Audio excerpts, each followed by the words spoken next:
மே மாதம் அன்னையின் வணக்க மாதம்.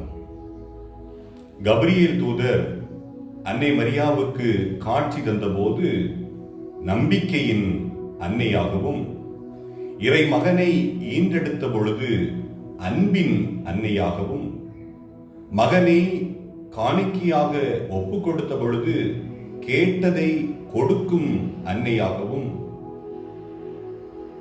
தண்ணீரை திராட்சை ரசமாக மாற்றிய பொழுது பரிந்துரைக்கும் அன்னையாகவும், மகனின் உடலை மடியில் சுமந்தபோது பொறுமையின் அன்னையாகவும்,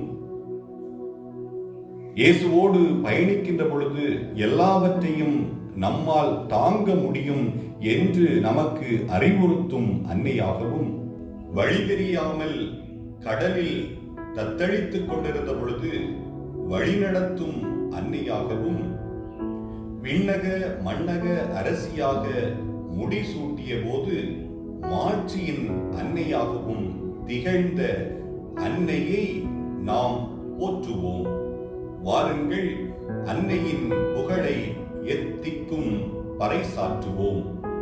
அன்னையின் ஆசீர் உங்களோடு இந்த மே மாதத்தில் நிறைவாக இருப்பதாக.